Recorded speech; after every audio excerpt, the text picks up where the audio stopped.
vous êtes purs. Dans le passage du lavement des pieds, le mot pur revient 3 fois.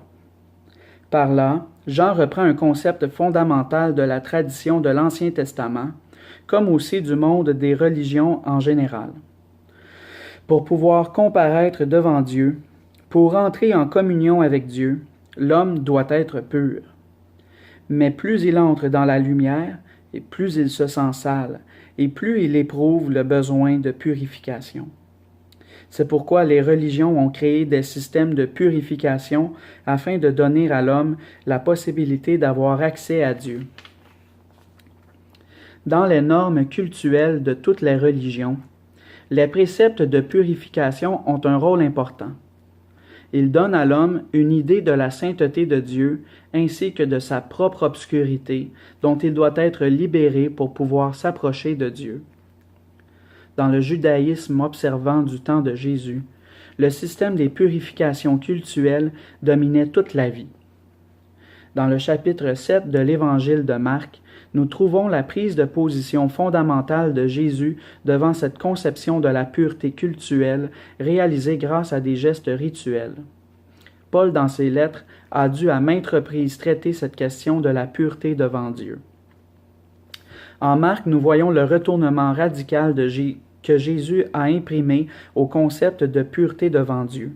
Ce ne sont pas les gestes rituels qui purifient. Pureté et impureté naissent dans le cœur de l'homme et dépendent de la condition de son cœur. Mais alors surgit cette question, comment le cœur devient-il pur? Qui sont les hommes au cœur pur, qui peuvent voir Dieu? L'exégèse libérale a dit que Jésus aurait substitué à la conception rituelle de la pureté celle de la pureté morale. Au lieu du culte et de son monde, se serait introduite la morale. Alors le christianisme serait essentiellement une morale, une espèce de réarmement éthique. Mais ici, on ne rend pas justice à la nouveauté du Nouveau Testament. La nouveauté véritable se laisse entrevoir lorsque dans les Actes des Apôtres, Pierre prend position devant l'objection des pharisiens convertis à la foi au Christ qui demandent de circoncire les chrétiens provenant du paganisme et leur enjoindre d'observer la loi de Moïse. À cela, Pierre réplique « Dieu lui-même a pris la décision que les païens entendent la parole de la bonne nouvelle et embrassent la foi. Il n'a pas fait de distinction entre eux et nous, puisqu'il a purifié leur cœur par la foi. » La foi purifie le cœur. Elle vient de Dieu qui se tourne vers l'homme. Ce n'est pas une simple décision autonome des hommes. La foi naît parce que les personnes sont touchées intérieurement par l'Esprit de Dieu qui ouvre leur cœur et le purifie. Jean a repris et approfondi ce grand thème de la purification, évoqué seulement brièvement dans le discours de Pierre durant le récit du lavement des pieds et sous le mot-clé de sanctification dans la prière sacerdotale de Jésus. Déjà vous êtes purs grâce à la parole que je vous ai fait entendre, dit Jésus à ses disciples dans le discours sur la vigne. C'est sa parole qui pénètre en eux, qui transforme leurs pensées et leur volonté, leur cœur, et qui l'ouvre afin qu'ils deviennent un cœur qui voit. Dans la réflexion sur la prière sacerdotale, nous retrouverons, même si c'est une perspective légèrement différente, la même vision quand nous entendrons la requête de Jésus. Sanctifie-les dans la vérité. Sanctifier, dans la terminologie sacerdotale, veut dire habilité au culte.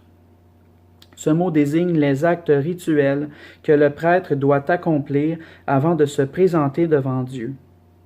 Sanctifie-les dans la vérité. La vérité est ici le bain qui rend les hommes capables de Dieu. C'est cela que Jésus nous fait comprendre. L'homme doit être immergé en elle, afin d'être libéré de la souillure qui le sépare de Dieu. À ce propos, nous ne devons pas oublier que Jean ne prend pas en considération un concept abstrait de la vérité. Il sait que Jésus est la vérité en personne. Dans le chapitre 13 de l'Évangile, le lavement des pieds accompli par Jésus apparaît comme un chemin de purification. Une autre fois, la même chose est exprimée, mais de nouveau à partir d'une autre perspective.